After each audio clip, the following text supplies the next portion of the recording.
Welcome back to Getaway Day. As always, I am Mason, he is Gautam, and we are here to talk about some baseball. Before we get into that, though, if you enjoy our podcast, please make sure to subscribe on your favorite podcasting app or YouTube so that you don't miss any future episodes. If it's on YouTube, you're going to have to smash that subscribe button and ring the bell to get those notifications. Make sure to let us know your thoughts through the YouTube comments or leaving a review on Apple Podcasts, Spotify, etc., or reaching out to us on Twitter, Facebook, or TikTok at Getaway Day Pod.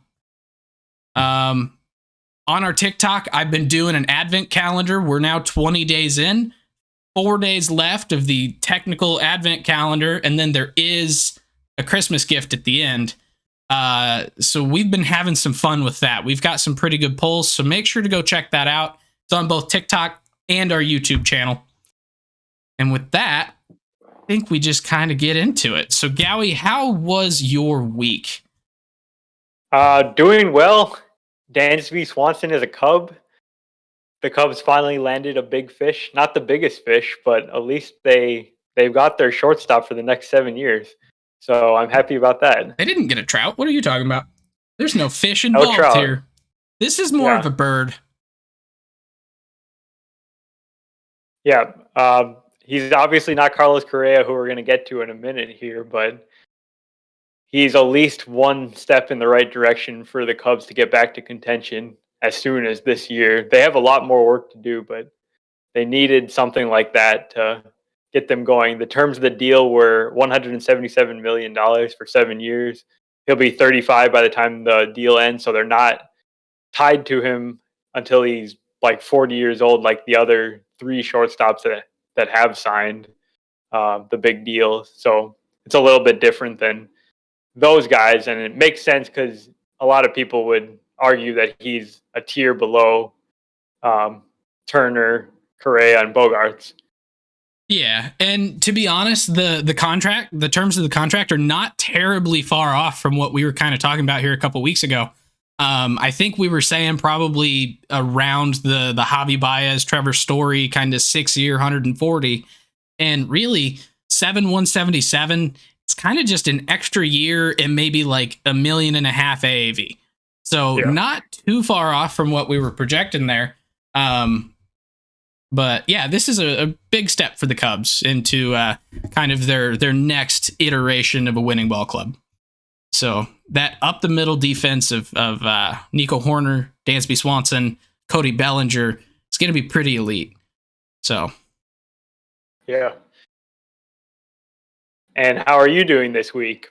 I'm a little bit bummed because the Cardinals have yet to sign a pitcher. There was one right there that I really, really wanted, and Carlos Rodon only has 2 pitches, but his 2 pitches are phenomenal with a 4-seam fastball that just he puts by or powers by everybody, and a wipeout slider, and 2 pitches that he does throw less than 5% combined in a changeup and a curveball. But like Rodon is a completely different pitcher than he used to be, and it's a different look than any other type of pitcher the Cardinals have. And so I was really, really hoping they'd get a deal done. But he instead went to the New York Yankees for 6 years, $162 million, a number that admittedly a lot of teams were probably scared of with his injury history. And I think that's a pretty reasonable concern, especially with Carlos Rodon. But I mean, congratulations to the Yankees and their fans. I think he's going to be a great addition to that rotation. And this rotation for the Yankees is now starting to look pretty solid. So yeah, for sure. They've got, so behind Garrett Cole, of course, they got Rodon now, Nestor Cortez, Luis Severino. Who am I missing? I think it's going to be like a Clark Schmidt or one of these younger guys is going to end up being the 5th. I feel like I'm completely missing like one other guy though. Is that right? I don't remember. Let me just take a quick look.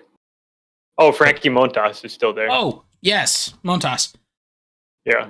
The only thing I'll add on Rodon is that I was looking at like expected home runs by ballparks, which they have on the Baseball Savant page, and you kind of think of Yankee Stadium with the short porch and right field being really like homer happy, right? Yep. But Rodon's so good against left-handed batters that um, his expected home runs in Yankee Stadium for 2022 was 6. He only would have given up 6 home runs at Yankee Stadium. Dang. So maybe he's the perfect kind of fit for that ballpark, and he's not going to pitch worse because he's obviously going from a really pitcher-friendly environment in San Francisco to Yankee Stadium. He's going to be probably pitching in a tougher division too, so maybe he won't have quite the same season, but I think it's a great addition for the team because there were so few frontline starters available this year that he was a clear like member of that group, and that's kind of what the Yankees needed. Yeah. Yeah, that's right on.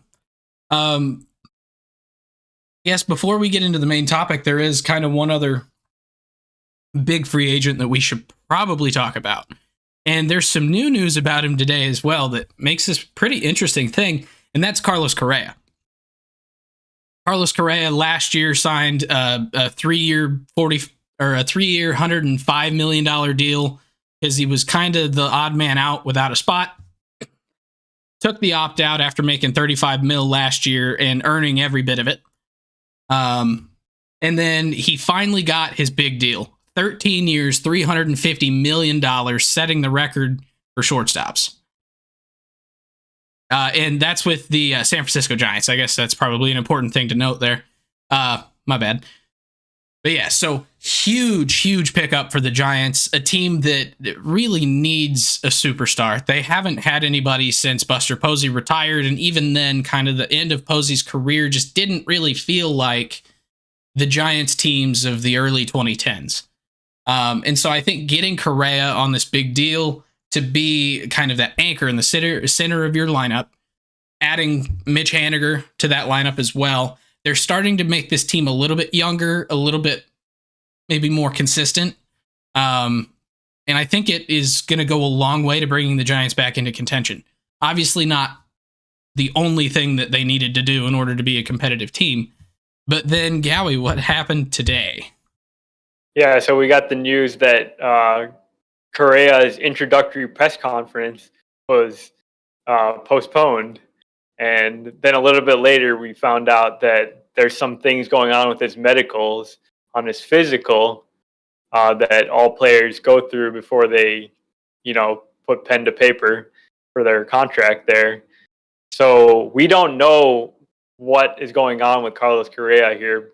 We're not going to speculate on that, but it's not a done deal, I guess, at this point. Yeah, and that's something that I think people typically forget because there's not very many contracts that end up having a little hiccup or something. So people just kind of assume that as soon as Jeff Passan announces something, it's done. That's not the case. I mean, like, this contract is not 100% official in the commissioner's office at this point. So we'll have to see, I guess. We'll talk about that probably after the new year whenever we are back here. But hopefully it does go through because I think that is a huge pickup for the Giants and a great deal for Correa if it sticks at $13,350. So I don't think that anyone's going to regret that, or at least not in the short term. So any other comments on free agents right now? I know we've got quite a few that we haven't talked about. And there's actually one that literally just happened in Brandon Drury going to the Angels for 2 years and $17 million. So, but yeah, I think we'll probably come back and finish up some of the rest of the free agent signings later, but we've talked a lot about free agents in the last couple weeks, and we kind of wanted to do something a little bit different.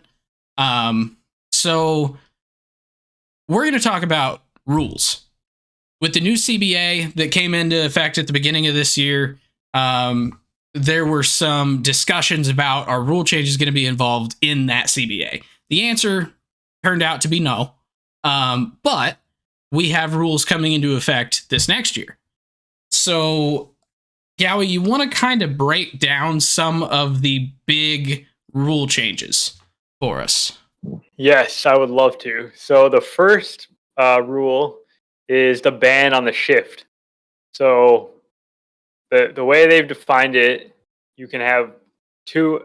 You must have two infielders on each side of second base, and they must be on the infield dirt when the pitch is being delivered.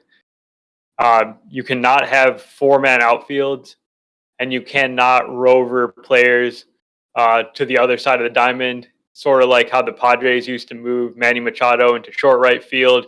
You couldn't have him on that side of the diamond without making another substitution where another player would come into a game and then someone else would leave. So you kind of are stuck with your four infield positions: third base, shortstop, second base, first base, playing around the areas where they traditionally have played. Um, I guess, do you want to talk about what you think, how this rule is going to play out in 2023? Yeah. So I guess first and foremost, this is going to make defense at each of the positions more important because you can't have a right fielder with no range like Juan Soto and protect blue pits to right field by moving Machado. by moving Machado to short right field. That's not something you can do anymore. So now you're going to have your second baseman who has to be standing on the dirt. He can't start 3 feet back into the grass or 5 feet back in the grass. He's going to have a lot better range, a lot better reaction to get to some of those same balls. Same with your right fielder. So I anticipate you'd see more blue pits over the second baseman's head, but not quite all the way to the right fielder. You're going to see teams that are probably making more defensive substitutions kind of at the end of games. And the big thing is with the not being able to like rover the players from one side of second to the other on each play. Like now, if you're, say, the Cardinals and you have Nolan Gorman at second, he's not a great defensive second baseman. He's going to have to either figure it out or you've got just a big hole at second base. That was actually exactly the point that I was going to bring up. Second base feels like the position that's going to be most specifically impacted because you cannot hide some Mike Moustakas or Nolan Gorman there anymore because they need to be covering that entire side of the field. You can't put your best defender where you know the ball's going to be hit. So this is where, like, me personally, I'm not for this shift ban because I don't like the idea of not allowing the defense to put themselves in the best positions to succeed. I guess I understand the rationale. They want to see more athleticism. They want to see more hits getting through the infield. But at the end of the day, I'm not sure this is going to affect that much because the hits straight up the middle, those are still going to be taken away because the shortstop's probably going to be very close to the middle of the field, even if they're on the left side of the diamond. Yeah, but I kind of think it might help a bit in what Manfred and Theo Epstein. What Theo and Rob Manfred are wanting. It will improve batting averages a little bit with those little bloops over the second baseman, those bloops over the shortstop. That will help. And there's players like Matt Carpenter who that's kind of what they used to do. When Matt Carpenter was an absolute doubles machine, that's kind of how he did it, is he was just putting it over the second baseman and then it would get through a hole. So guys that were in that style of play will probably see an uptick in their numbers. But you're right. Up the middle, not going to change a whole lot because the shortstop can still basically be where he would be in a shift. He just can't be all the way on the other side of second base. So it's second base is definitely going to be the biggest factor. So the next rule that will be implemented in 2023 is the pitch clock. and this is something we've seen in the minor leagues for a few years now, right? Hmm? And it's finally coming to the major leagues. There's going to be 30 seconds between each batter, 15 seconds between pitches with the bases empty, and then 20 seconds when there's runners on base between pitches. If the pitchers violate this rule, then they'll be charged with an automatic ball. If the batters are not in the batter's box and ready by the 8-second mark, then they will be charged an automatic strike. With this rule, there are also limitations on pickoffs and disengagements from the pitching mound. So there's 2 disengagements that are allowed per plate appearance. That limit is reset if the runners advance during the plate appearance. And then if you want to try to make a third attempt on a pickoff and you are unsuccessful, then the runner on base gets to automatically advance to the next base. So this could have a big impact on stolen base attempts, especially if the pitcher has already made the 2 pickoff tries. Yeah. So, and I've watched games with the pitch clock. I kind of like it. It's pretty nice. So the pitch clock itself, I really like. I know there was, I think, a story about Kenley Jansen last year. Like someone had put up a graphic saying that he was one of the slowest. He saw that. Yeah, so he's the slowest. He saw that, and over the course of the year, he started speeding himself up. So, I didn't hear about that. Yeah. So I did hear him in his press conference with Boston. He was saying that he didn't think that the pitch clock was going to be an issue for him, but he's been doing that slow thing for a very long time. The 2 slowest guys in the league last year, Kenley Jansen and Craig Kimbrell. And Giovanni Gallegos was pretty close. Yeah, he was right there. Yeah. So I really like this change. I definitely think the pickoffs is maybe not as big a fan of that, but it will probably see you get more stolen base attempts, maybe. Because there were some guys who, when they were trying to figure out how to pitch to a certain batter, would just kind of keep throwing it over to first to... and just to buy themselves some time, right? Yeah. Just some stray pickoff throws here and there. Yeah. Give yourself a little reset. Exactly. And you'll see that limited now. And so I think you may see some runners take advantage of that, especially if someone's not thinking and they pick off twice or try picking off twice just to kill time. You might see a guy take off.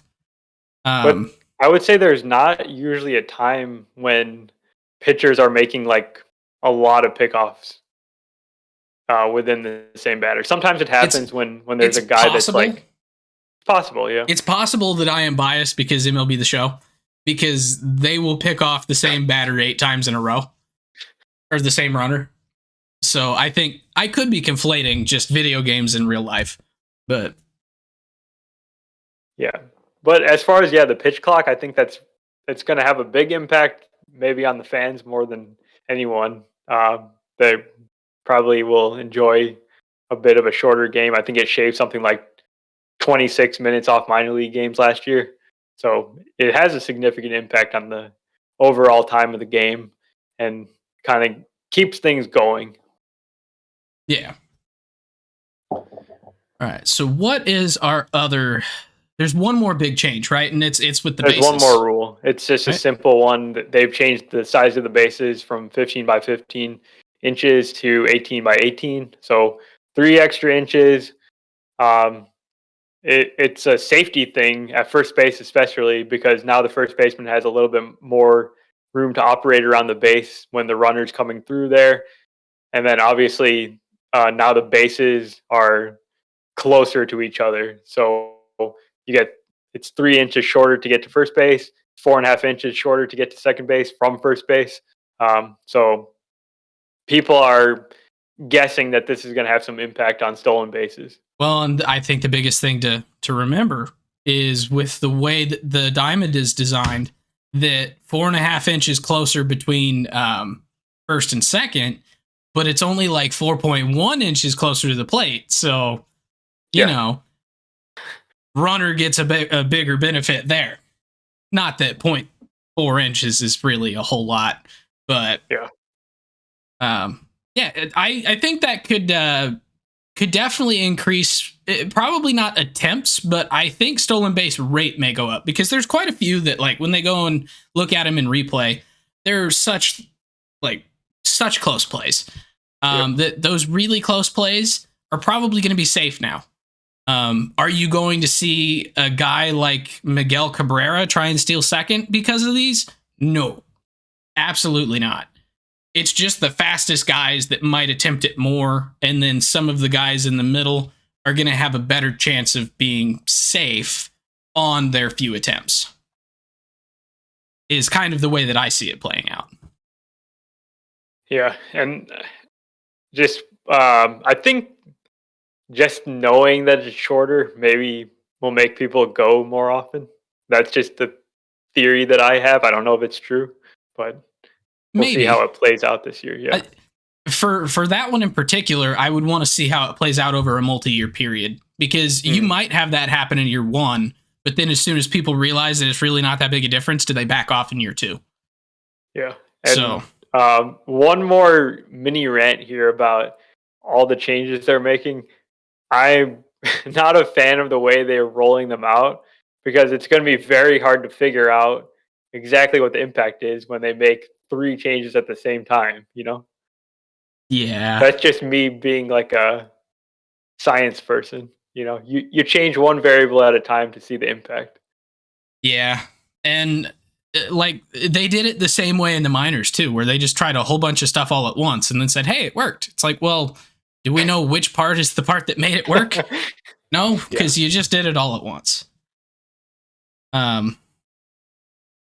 So with all this in mind, and there's many more rule changes and changes from the CBA to the game of baseball, but these are kind of just the 3 that affect gameplay in an individual game, right?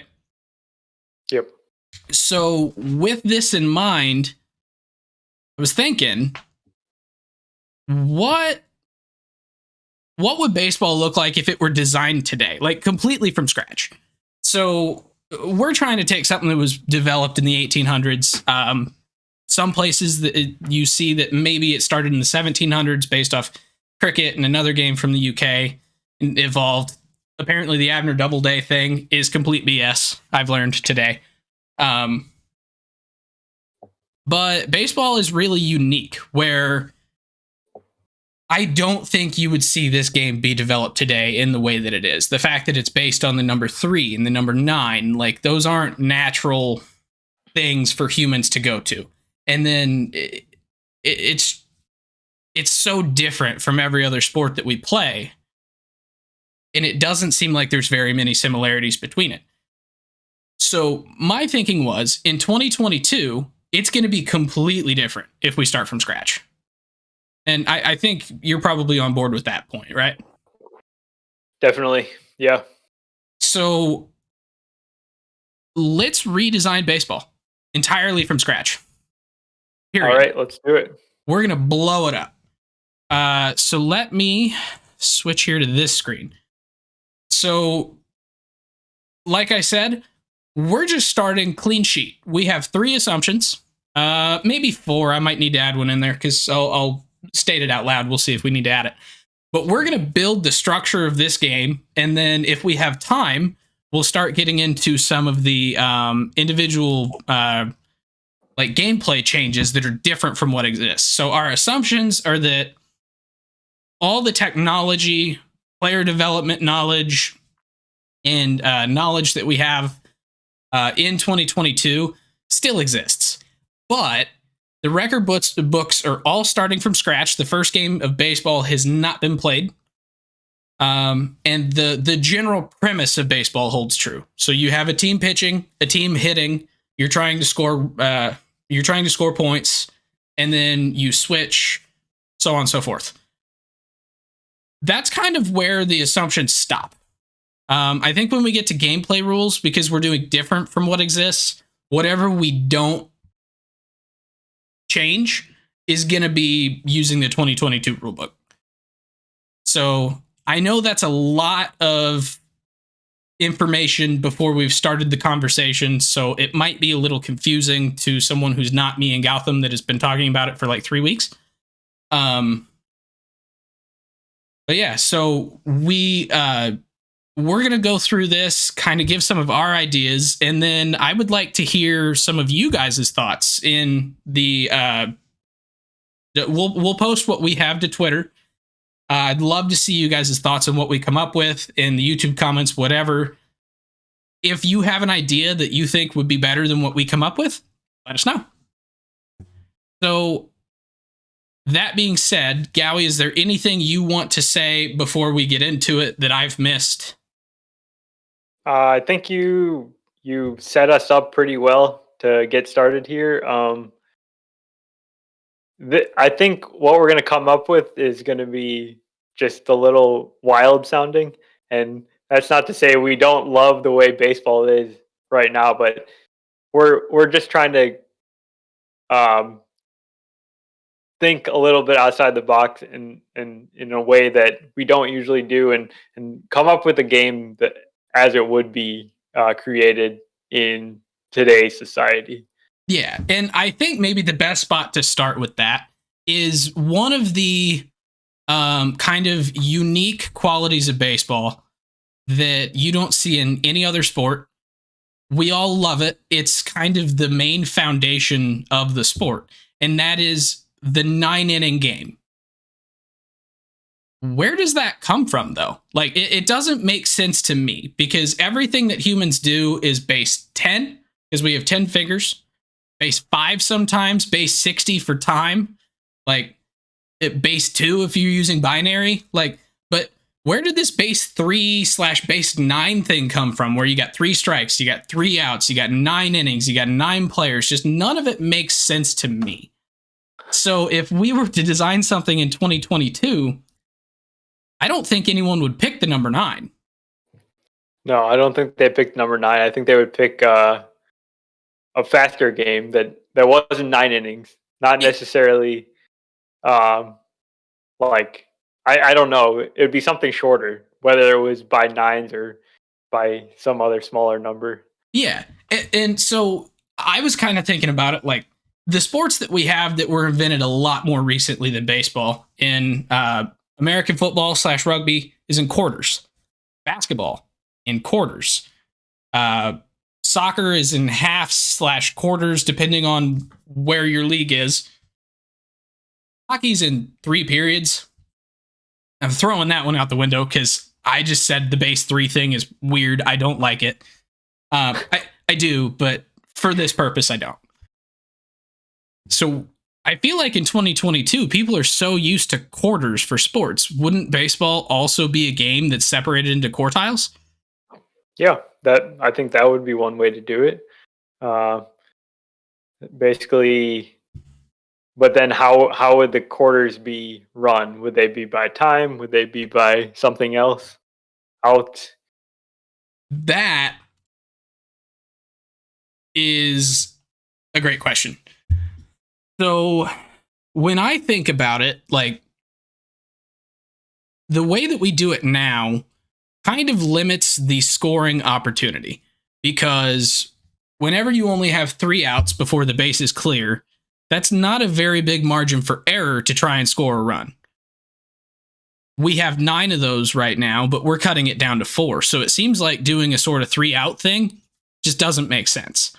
So I feel like you could do it almost like you have a 15-minute time period to score as many runs as possible, where there's still outs, like you still lose your opportunity, move to the next batter, but it doesn't end the scoring period for a team based on the number of outs. So you would do like a 15-minute hitting in the first quarter for the home or for the away team, then 15 minutes for the home team. And that would give you a 2-hour game that's always going to be 2 hours. And that kind of feels like how it would be. Now, maybe you've got another idea.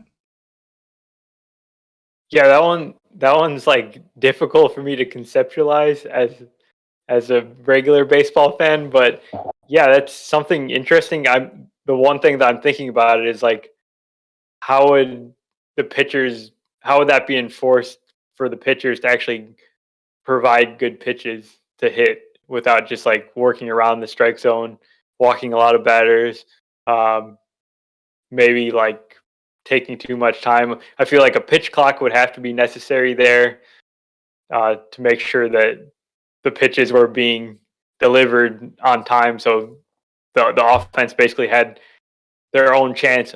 Another alternative idea in a quartile kind of system would be to have more outs within the inning, and that would allow for that more scoring chances, basically. Okay. So I feel like both have merit. Doing it with the outs still gives you kind of that uniqueness to baseball. Is like in football and basketball, once the time's up, it's over. You move on to the next one. Same thing in hockey, same thing in soccer, whatever. But what would be like a reasonable amount of outs? Because do you just double it and you go 6? Like, then we're getting back to the weird arbitrary numbers. Like, I like 5s and 10s. But yeah, maybe we could have 5 outs in an inning. Okay, so then you'd have essentially 20 outs per side, right? Mm-hmm. Yeah. To end the game. And then you've got a shorter game than the way baseball is constructed with 27 outs now. And I think that maybe is a good thing for baseball, that you'll have like maybe a more intense game. You have more of your best players on the field at the time. Your pitchers can go longer, potentially. That's true. I hadn't thought of that. So I guess we've got 2 really good options here now. I guess what do we like more? Because I don't really have a preference. I think they're both really intriguing. I mean, I feel like with the time option, maybe you'll run into some boring periods where not a lot happens in that 15 minutes, and then you feel like, what did I just watch there? See, I feel like you could address that with some gameplay changes, though, too.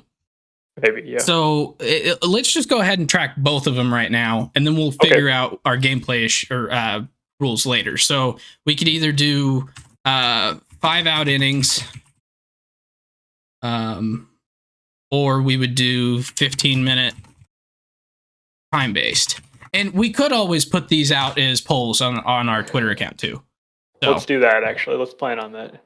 Okay.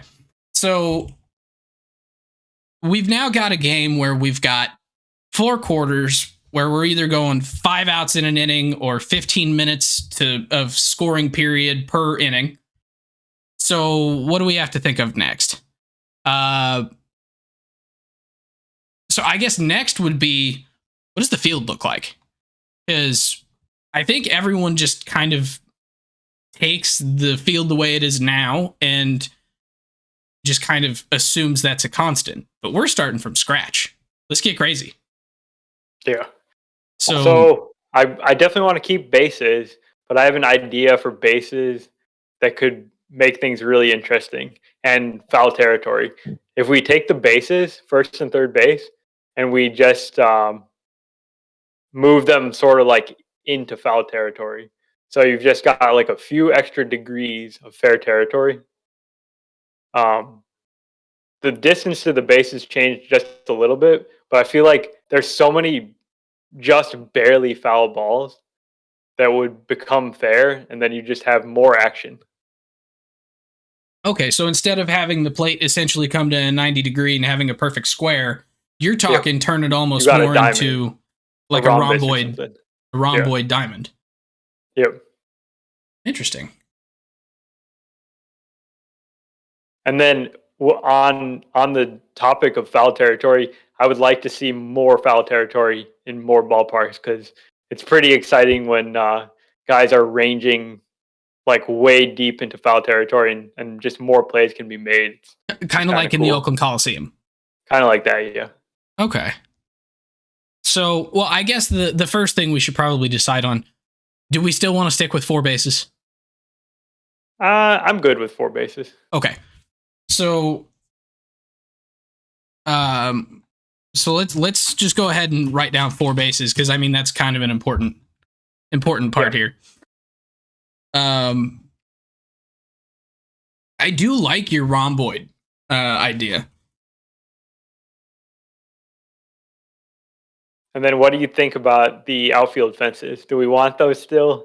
Do we So want some weird dimensions? I feel like one of the calling cards of baseball is how there's true home field advantage and there's no standard dimensions of ballparks. And that's something I think is really cool that we don't see in any other sport, where all the fields or the courts are the same sizes.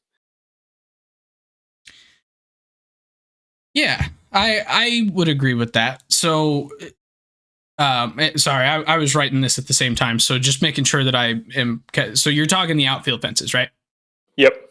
Okay, so yeah, so I agree. I think there should be like a band of acceptable range where you could do whatever you want in the outfield. The one thing that I kind of want to propose is that there is still a minimum distance. And I actually want to make it a little bit longer at the foul poles. Because as much as You want a minimum distance all around, or what? well, yeah, it would be like a minimum distance all around, because I mean your corners are always the closest to the plate anyway.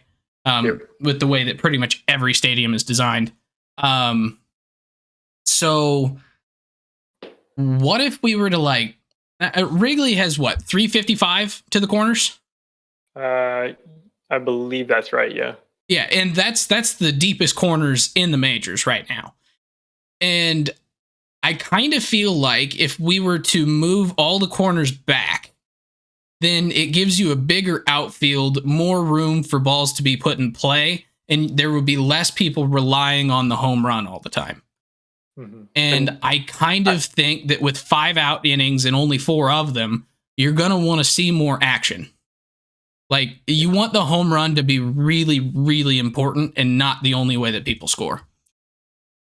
So deeper. So you're saying you're proposing deeper outfields, maybe deeper alleys for more base hits. Kind of like if you think about like Coors Field, how many base hits fall in there, and how crazy games can be in that kind of Exactly. environment. Not necessarily because of the ball just flying, but just because they have so much extra green space out there in the outfield. Yeah, exactly like that. So Yeah, I'm on board with that. So would that be regulated? Would that be something where only you the need to have corners, but I think only the everything else corners? in between, you could kind of do whatever you want. But Okay. it's just naturally going to be a bigger outfield if everyone has to be 350 to the corner, because you can't have Yankee short porch to get more home runs. But you could do something like Polo Grounds did, where all of a sudden it's incredibly deep and it goes to like 480 feet in dead center. Something like that. Yeah. Or you could have Wrigley Field exactly how it is, where that is would there any be one of your smaller stadiums. is there any merit to a baseball stadium that has basically limitless boundaries to the outfield, where outfielders would theoretically just could play as far back as possible, or just be chasing down balls? There'd be no real out of the playing field home run. There would only be inside the park home runs. I think that'd be fun, to be honest with you. Yeah, Like, it that's would be kind of fun to see people run and try to defend against that. Exactly. And maybe there's a point where your outfield is too big for just 3 outfielders, but I think we'll get to that in a minute, because I have an idea, which is kind of why I want to do bigger diamonds. Mm-hmm. What else on the dimensions of the ballpark? Potentially the pitcher's mound. So this one's more specific to baseball in 2022, with pitchers that throw 99 miles per hour and sliders that break across the entire width of the plate. I think the pitcher's mound needs to be moved back at least a foot for the basically for the batters to catch up to where the pitchers are in today's environment. So that one's a little bit more specific. So what would the impact of that be necessarily? I think the impact would just be the perceived velocity is going to be less for the batters, and when velocity is lower, it's just easier to hit. As simple as that. Balls with movement are going to get farther away from the strike zone at that point, though, too. So that's another consideration. Yeah, for sure. Yeah. So it's. I guess it's a give and take there. Yeah. So, but I could get behind that. So we'll go 61 6-inch to the pitcher's mound. And so that would basically be in place of like in 1969 where they lowered the mound, right? Mm-hmm. All right. Maybe the last thing that we probably need to, going back to your rhomboid shape real quick. So we're staying basically at 90 feet to first and third, right? But we're going to extend them out. I think so. Just to add a couple degrees. So when you say a couple degrees, kind of where are we talking? I don't know, 5 degrees. Okay, so basically we'd be at 100-degree corner as opposed to the 90 that we have now. Mm-hmm. Okay. Be a lot of area too. That'd make that infield pretty big. Right. And with that, I would not ban the shift, as I kind of was talking about earlier. I would let players play wherever they wanted, and I think we're going to get to the players here now, right? I've only got so many screens. Yes, now we are getting to the players. So we've got kind of a base design of the field where we're taking your general square that we've got now, we're turning it into more of a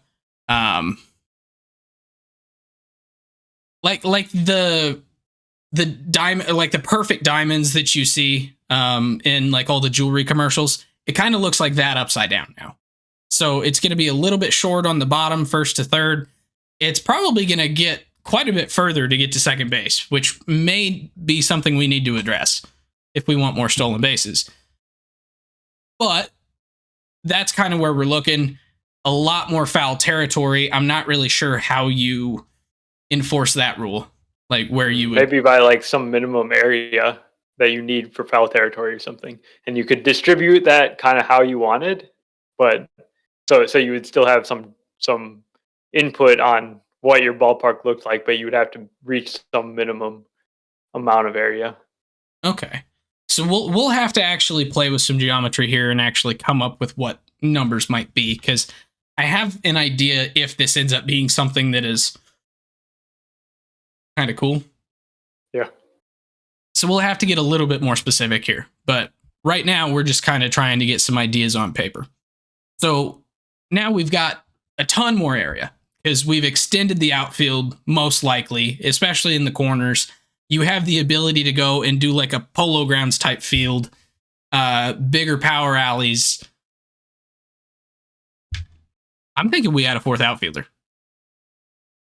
I would be fine with the fourth outfielder, but I'll raise you one and make that not a non-specific position. Utility man, you can call him the rover guy that you can position anywhere, basically. And I think any player should be able to play anywhere, including catcher. What if you could make an alignment where there was no catcher? There was just a empty area there. So basically you wouldn't have to defend that base if you chose to. Okay, so this is getting to a very important question. Robo-umps. Okay. Mandatory. I was going to say, I feel like 101, 102 coming right at an umpire without someone with a glove in front of him might not be the move. No, I think robo-umps have to be mandatory in this game. But what do you think about the idea of no catcher there, if you choose? So you could do that with no runners on base, basically.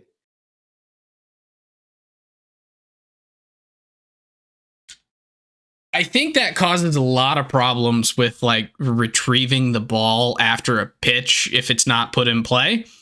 I don't know that I necessarily like that idea, but we could propose it. Yeah, just I'm going all out. I'm just coming up with whatever comes to my mind here. There's probably a lot of issues that people can point out in our ideas here, but I did say let's get crazy with it, so I guess that's we kind are of getting on me. crazy. You're looking appalled right now. That one just doesn't make sense in my head. Like, there's just so many things that I could think of that are wrong with that. So, all right. So we've got kind of the game structure where it's quarters of 5 outs per half of the quarter, per hitting period in the quarter. I guess I probably should come in here and say, or quartiles, maybe do it here. Broken into 2 hitting periods. That way it's clear that we're gonna have both teams hit 4 times. 10 players on the field. We've got some dimension changes that are not major, but they could play some pretty big factors here. So now we kind of got to figure out how we're going to do the outs, because like are the outs exactly the same as how we've got them now, or is there going to be some other rules for outs? Like right now, I mean, it's the 3 strike 4 balls. Does that make sense to keep it at 3 strikes and 4 balls? So I know in the Cape Cod League, the Woodbat College League, they use 3 balls and 2 strikes, and that kind of gets players swinging earlier in counts. It gets more action like faster. So something like that could be potentially a good idea. I don't know what the impact of like reducing the number of balls for a walk in today's environment actually has, because maybe that'll just lead to way too many walks, and that's going to be a big problem. No one wants to see more walks, but maybe it forces the pitchers to Throw more work strikes. more on their like command and try to throw more strikes there. So I think reducing the number of like pitches that it takes to get to the like ultimate counts would be a good thing for the game. Okay, but let me propose this. So I agree with you. Reducing the number of balls to get a walk, Yeah, could be good because it would get pitchers throwing more strikes. I think hitters would probably be more patient. So maybe what I'm about to propose doesn't make any sense, because hitters are going to be more patient trying to take the walks anyway, because you only have to get 3 balls. But what if we left it 3 strikes? 3 strikes, 3 balls. That determines it, because we're trying to increase the scoring opportunities here because there's only 4 quarters. We don't have 9 hitting opportunities per team. We have 4. Mm-hmm. Yeah. So you want to give the batter ample opportunity to put the ball in play or get on base. So give him 3 strikes still to get out, 3 balls to take a walk, and kind of split it right down the middle. Yeah, I'm on board with that. And one thing that keeps coming to mind is, for some reason, softball. I keep thinking about like in softball, you get like a courtesy foul ball, so you can only hit 1 foul ball. If you hit a second foul ball, that would be like your 3rd strike. You'd be out. So I don't know if that would be a good idea, because I know we've seen guys that hit like 17 foul balls in a single at bat. That would not be something that would exist any longer.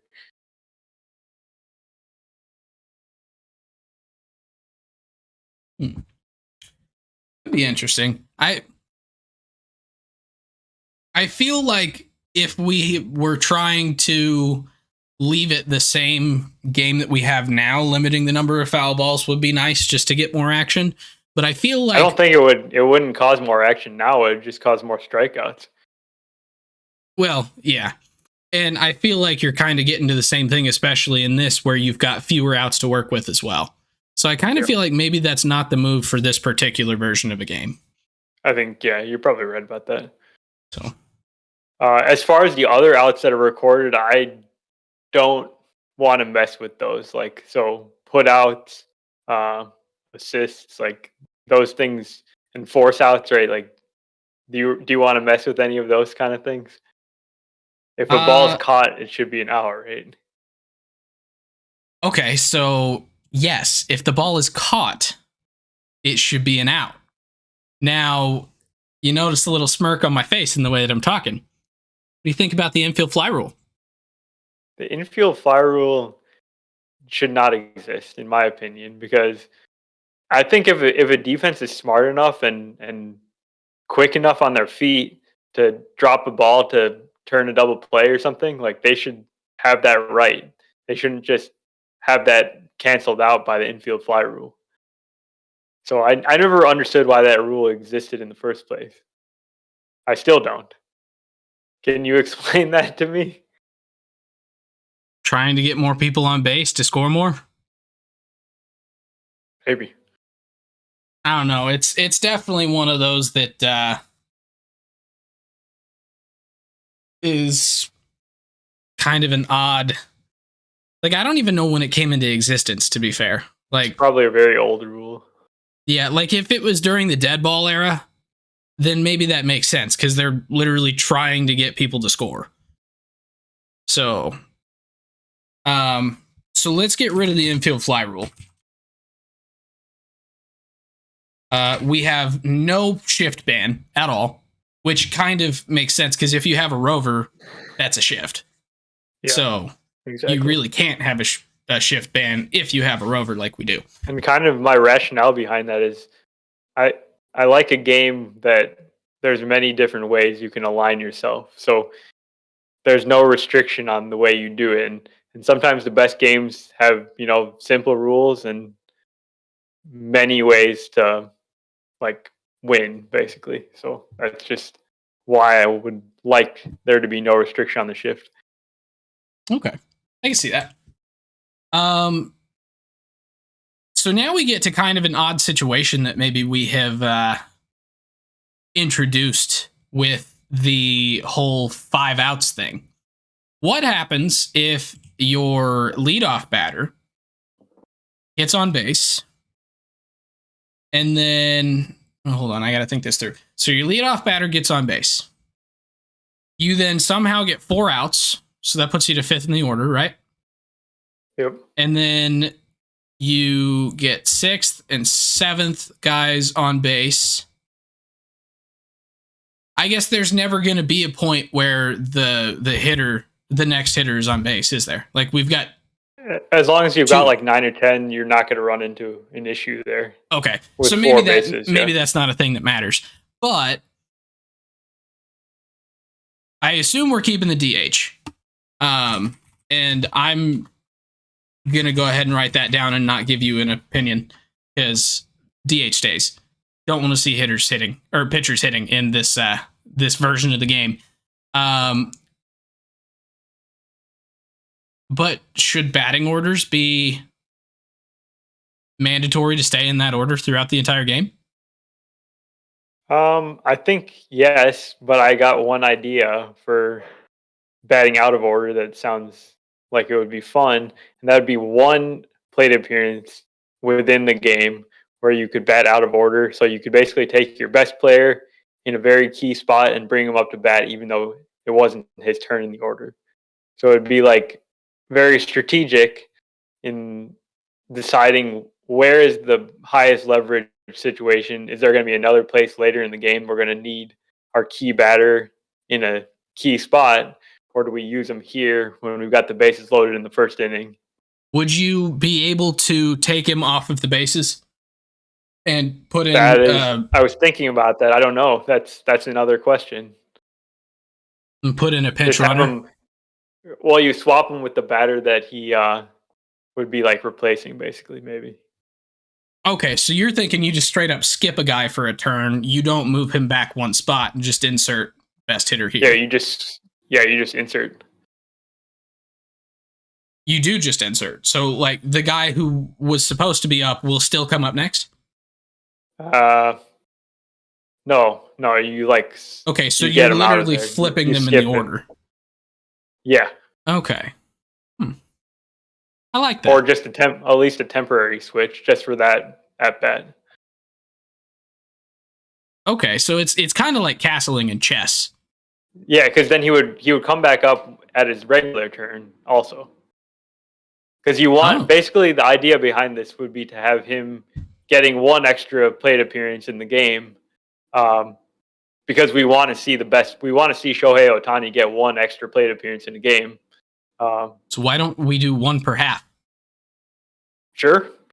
One for Mike Trout, one for Ohtani. Who would they even choose?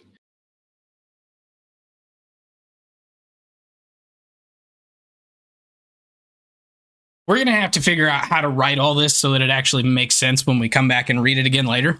Because right now, my notes don't make any sense. Let's see. Do you have any ideas on the batting order or substitution of players? Talk about pitchers as well.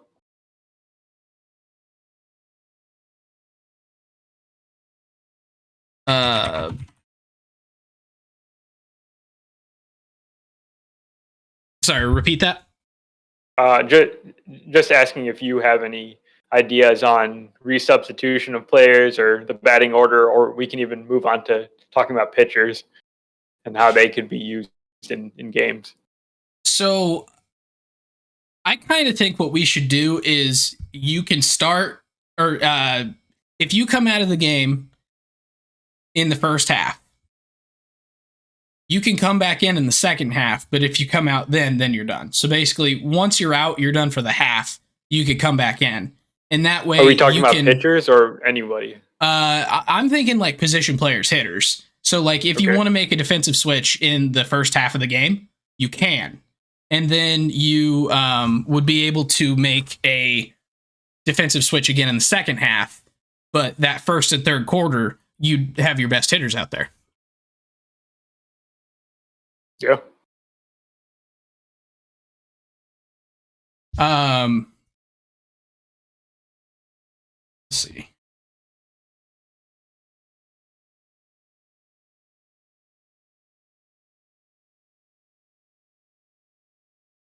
We are done for the half. So I kind of think that's my substitution rule. I think the rest of it, I kind of like the way that it is. The way that you could do double switch. Well, I guess if we have a DH, you're not going to do a double switch necessarily. I suppose you could, but it would be could, yeah. So yeah. And then what do you think about pitchers? I know a lot of people are not happy with how many pitchers are used in games. Maybe this is more like a roster rule, but limiting the number of pitchers that could get into one game for one team, or somehow limiting the number of pitching changes or something. So I think the way you would want to do it is you would want to limit the roster size, but maybe not how many pitchers can come in a game.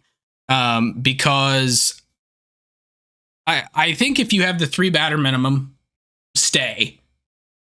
Okay. I don't think the 3 batter minimum needs to stay. I think you're right. Maybe just a lesser number of pitchers. Yeah, because available on the with roster. 13 Plus, right there's now, in our there's games less outs that were coming up. There's less outs to work with. There should be way less pitchers available for a manager. Yeah, because even if you've got like I mean, you're probably going to have a guy be able to pitch a whole half. I mean, yeah. So you really most likely would get out of it with 2 pitchers. So instead of having 13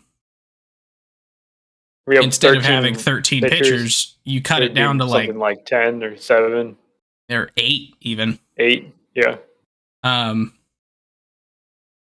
Now that does bring into question something we're not going to address today, which is how often there's games, and if you need some kind of a rotation. Um,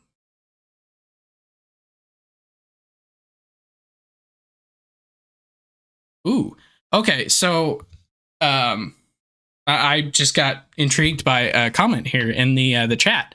So, what if on the last out that a hitting side has in order to score? So they've got 4 outs now.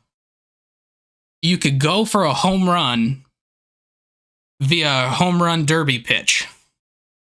You get one pitch that is a BP pitch to hit a home run like a field goal on a 4th down.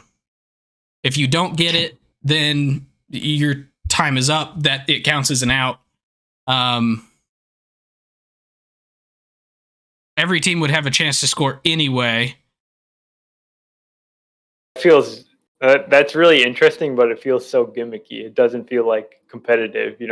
If you got your own team like slow pitching it into you, but I like the thought though.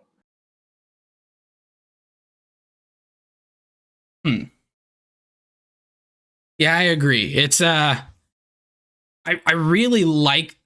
Ooh, okay. If it's tied after 4 quarters, we could do penalty kicks like that. You know how much people hate like penalty shootouts in hockey, like old school hockey fans. I don't care. That's true. I'm going to end a World Cup game with a home run derby. Okay, deal. Yeah. I actually like that. I'm taking that for extra instead of extra innings. Overtime is a home run derby. Hey, we need to propose these rules to the Savannah Bananas. They'll probably implement them immediately. Okay, I'm not gonna lie. That's kind of something I was hinting at earlier. Is like if we come up with something that's actually intriguing, trying to get someone to try it out. Yeah. So, which we're definitely going to have a lot of things that we have to take into account after this. This is just kind of like a general. It was like a brainstorm session. Exactly. So just kind of getting you guys to start thinking along with us. And we do want to hear your comments on this. I'll figure out a way to make this look pretty and make sense. And I will post it to Twitter and Facebook. And I kind of want to see if we can collectively create a baseball 2000, if you will. And maybe we'll try it out sometime. So we are at an hour. So are there any other things that we want to address today? So we did say robo umps, so I should write that down.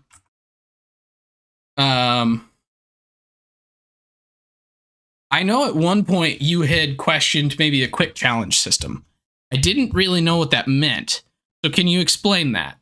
Yeah, this is something that the idea kind of comes from tennis, where they have these like they can make challenges on whether balls are in like in or out of bounds, and then there's like a replay.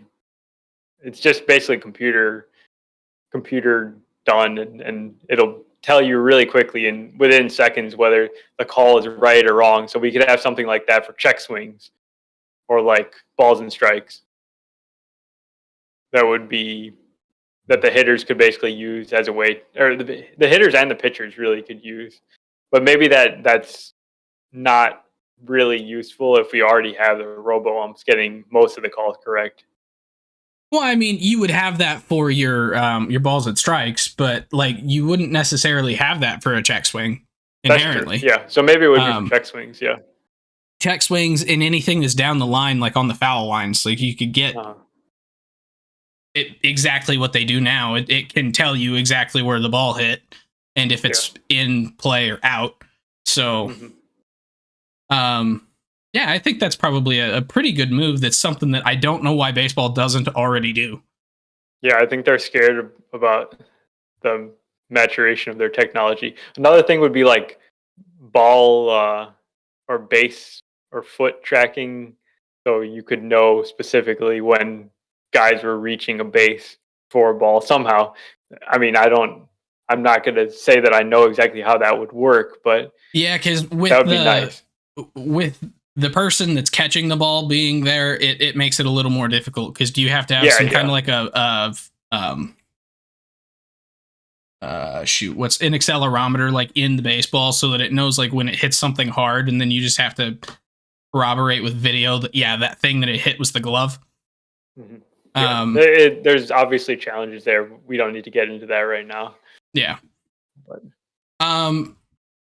Okay, so something that I do want to ask you about, because this is something that we kind of created an issue with in the first half when we designed our field. We've made stealing very, very difficult by making the distance between bases bigger by about probably a foot without making second base further from home plate. We could bring second base in to balance it back out. Well, so you would probably still be benefiting the catcher more. Yeah, that's probably true. Is there something else we can do to increase steals? I was going to say bigger bases. 10-foot bases. 10-foot bases. Let's do it. I don't know. That's a good question. So this is a question then that we will pose to all of you. We've now messed with the field, and we'll draw it up and get the measurements so that you know what those distances are, because I mean that's not going to be that hard to draw of just the diamond part. Oh, I actually thought of one. If I can interject here, so yes, the bases stay where they were in the first place, but then the foul lines in the outfield beyond the base are angled out. So the base lengths don't change, but still the fair territory increases if you increase the angle beyond the bases into the outfield. But you're talking only in the outfield. So the infield would still be... Infield would stay 90 degrees. Yeah. Okay, hold on. What if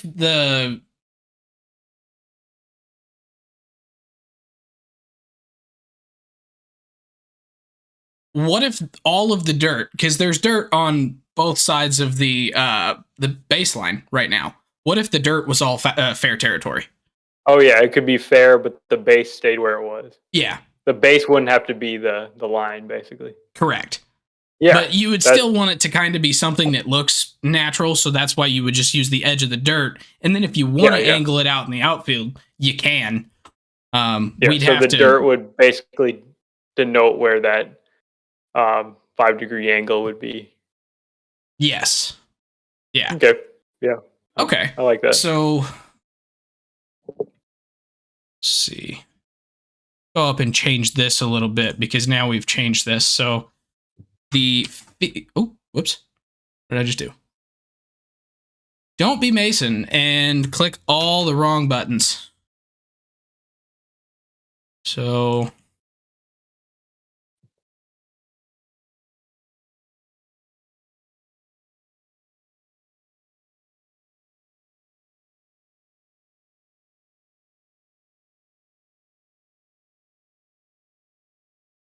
okay, 4 bases, still 90-foot square, and then the field is a rhomboid. Okay, I can get behind that. Cool.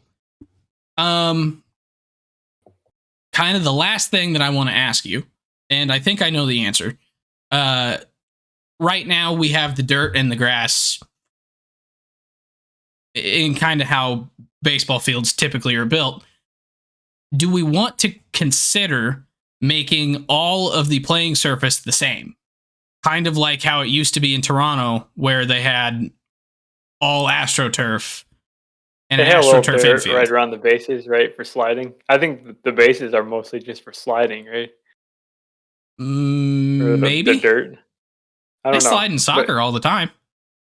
Yeah. I guess I don't really have much of an opinion. Like, sure. Be whatever surface it wants to be. I guess it would affect like balls skipping through the infield faster if it was on grass or turf than dirt, which may slow it down more. That's true. So would that benefit us if we're trying to score more runs? I don't know. Maybe we've made so many changes. We've put it all the way back in the offense's favor, and it's going to be like every game is going to be 11-9. Yeah, I don't know that would be a problem though. If every game was 11-9. Yeah. I feel like that might actually be interesting. That would be interesting, but isn't baseball pretty interesting as it is? We get scores of all different kinds. Well, yeah, but we're trying to reinvent baseball, so we're not trying to compare it to the same thing. I know, but we wouldn't want a game where the score was the same every game, right? I guess maybe you do want that. I mean, I don't want it to be like the NBA where you're seeing games that are going 132 to 129. Mm-hmm. But if we were seeing about 8, 9, 10 runs a game, I don't think that would be bad. I think that would probably be better. Yeah. So, it's because it means you're seeing more action, especially if you've made it so the home run is harder to get. Like, you're going to get a lot more of that kind of instant gratification that a lot of sports fans like. Yeah, chat here wants gimmicks, Gowie. Okay. So,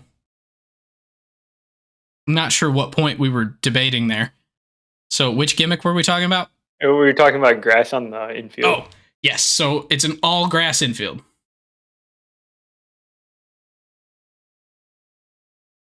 Which makes this whole foul line denoted by the dirt a little bit difficult, but we'll do it with paint.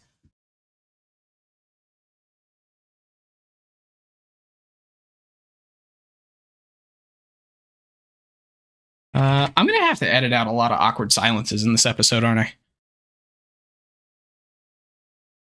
Oh, well.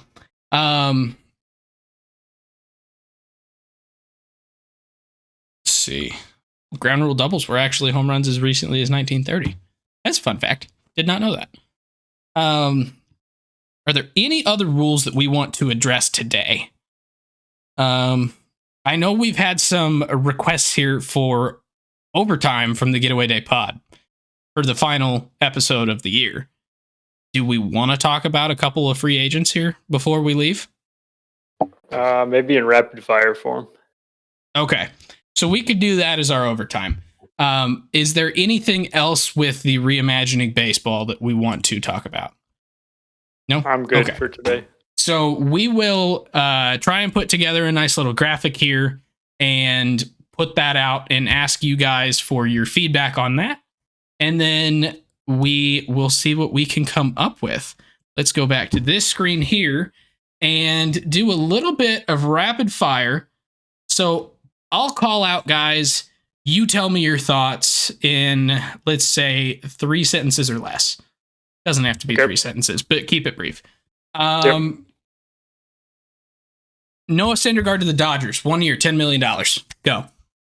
Really like this for the Dodgers, and I have confidence in Syndergaard that he's going to maybe get closer back to the guy that he was when he was the flame-throwing Thor. Last year, he became sort of a finesse pitcher, throwing like 5-6 pitches with good control with the Angels and the Phillies. But if he can get his velocity back to the amazing velocity, elite velocity he used to have, even if he gets it up a tick or two, he's going to be way more successful. And Dodgers have a great track record of turning their pitchers into something amazing, like they did with Tyler Anderson last year. He's basically this year's Tyler Anderson, their project that they're going to make work. I like it. Michael Lorenzen to the Tigers. 1 year, $8.5 million. I was a Michael Lorenzen doubter last year when he was trying to start for the first time in like 5 years with the Angels. He was actually pretty solid. He wasn't durable, and that's been a big issue for him in the past. But he came back. He made his last 5 starts of the year with the Angels. Looked really good, and I kind of like it for the Tigers as a kind of back of the rotation starter with a little bit of upside. Joey Gallo to the Twins. 1 year, $11 million. You want to take that one? I would love to take that one. So this one is kind of interesting to me. So Joey Gallo obviously has struggled in the last couple or the last year and a half with the Yankees. He rebounded a bit with the Dodgers. I would love to see him continue to get back to his old form. I would love to see him get better than his old form because he had massive amounts of power when he was down in Texas. That seemed to all disappear when he got to New York, started coming back in LA. But Joey Gallo is a great defensive outfielder, and the Twins kind of need that. This is going to allow them to have a guy that can play really any outfield position. If Buxton's out for a day, Gallo can play center, but he'll predominantly play left, play right. It gives them the ability to maybe move a guy like Matt Kepler, who's only got like a year left, get some pieces back. And it's really not a bad monetary deal for the Twins at only $11 million because Joey Gallo's ceiling is way up here. His floor is way down here, though. So it's kind of a high risk, high reward thing. So, all right. Andrew Benintendi to the Chicago White Sox. 5 years, $75 million. So Benintendi fits well on this team because he's an actual legitimate outfielder that can play the outfield and throw the ball, unlike some of his new teammates. Call on me. Mason. He's not just a DH? He's not just a DH like Andrew Vaughn and Eloy Jimenez, who can now play their more natural positions. Vaughn will slide to first base with Abreu gone, and Eloy can just do his hitting and nothing more than that. His little noodle arm isn't going to have to try and get some outfield assists. And he won't jump on like the fence and hurt himself or anything like that. But yeah. I'm pretty surprised that Benintendi got 5 years out of this, though. He is like a bit of a younger free agent, and he's kind of like a league average, like a 2-WAR player. So it seems fine. Like I have no issue with the deal, really. I'm just a little surprised that he got 5 years. Maybe the White Sox just added that extra year there, and that's the reason he signed with them. Yeah, maybe. I do like it from the standpoint of like the additional outfielders they've been trying to use over the last couple of years, your Adam Engels and kind of guys like that. He's an upgrade over them. And so this is a move that I think definitely makes the White Sox a little bit more competitive, where you're kind of taking a little bit of pressure off of Luis Robert, Eloy Jimenez, especially from a fielding aspect. But then Benintendi can get on base still. So he's not a complete liability there. So I really like it. The 5 years kind of seems like a lot, but I mean, spread the AAV out is probably what it is. So that's only what, 15 mil a year? That's not, that's small potatoes. It's not bad. Yeah. JD Martinez to the Dodgers, 1 year, 10 mil. So I'm surprised he only got this much money, but I guess he really want to play for the Dodgers, gets his old hitting coach back. He's like part of the launch angle revolution. He gets to play with Mookie Betts again. He's basically the same player as Justin Turner, who's kind of replacing him in Boston, who we'll talk about in a second here. But I mean, he's going to basically DH for the Dodgers most of the time, and I think he'll be a quality player for them. Justin Turner to the Red Sox, 1 year, 15 mil with the player option for 7.7 mil in 2024. Okay, so Justin Turner being a third baseman on the Red Sox makes me think that a Rafael Devers trade could happen. Not that it probably won't happen right away, but because Turner can play first base, he can DH, whatever. But that Red Sox situation is sort of looking like a disaster right now. Yeah, and to be honest, that's probably the first thing we'll talk about in January. But Michael Brantley back to the Astros, 1 year, 12 mil. Makes a lot of sense for the Astros. He's been super successful now for like it's be his 5th year back with the Astros. He is one of the few true 300 talent hitters in the majors. He's just been doing it for years. Not a huge power hitter, but now he can sort of like switch off with Alvarez in left field. They can share the DH duties, and it helps them just keep their really solid players in their lineup. And they missed him, I guess, in the second half of last year because he was injured for basically half a year, and good to have him back. Yeah. Seth Lugo to the Padres for 15 mil. Matt Carpenter to the Padres for 2 years, 12 mil. Yeah, so Padres just keep going out and adding more complementary pieces to their pretty improving roster, I would say. Seth Lugo has been a reliever. I don't really know how well he's going to do as a starter because they're apparently going to give him that shot. Matt Carpenter kind of had a career revival last year with the Yankees when he went just absolutely nuts for about 50 games last year before he broke his foot. Um, he's kind of going to be a utility man for the Padres and can fill in at a bunch of positions and probably DH on a regular basis.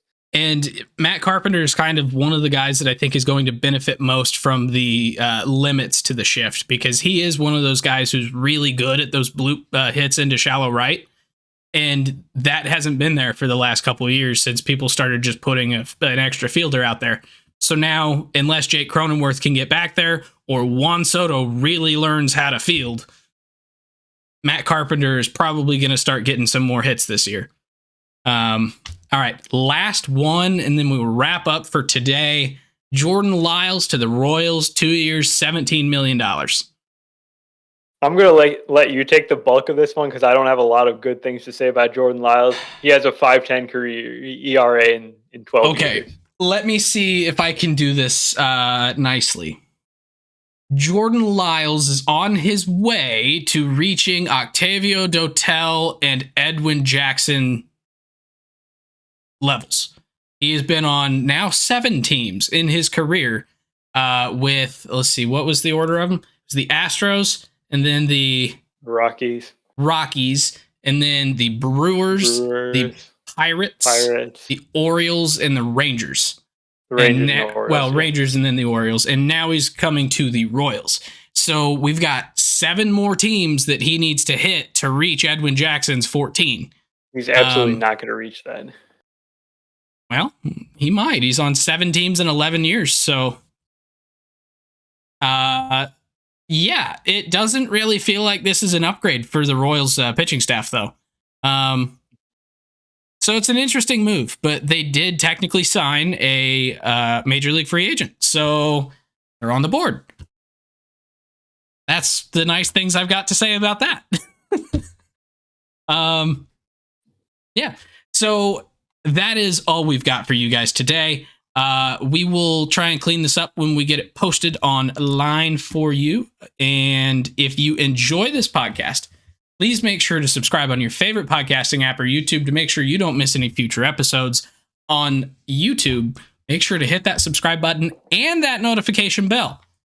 Let us know your thoughts through the YouTube comments, leaving a review on Apple Podcasts or Spotify, and by reaching out to us on Facebook and Twitter at Getaway Day Pod. We will be putting up some polls and asking for some feedback on the new game that we're trying to invent, Baseball 2000. That's what I'm dubbing it for now. We'll come up with a better name later, maybe. Getaway Day Ball. I like that. And then make sure to check out the TikTok. I have plenty of TikTok content that is coming out throughout the end of the year. So that is also at Getaway Day Pod. I think that's everything that I have to plug. I think we've wrapped up everything here. Gautam, do you have any final comments to close out 2022 of Getaway Day Pod?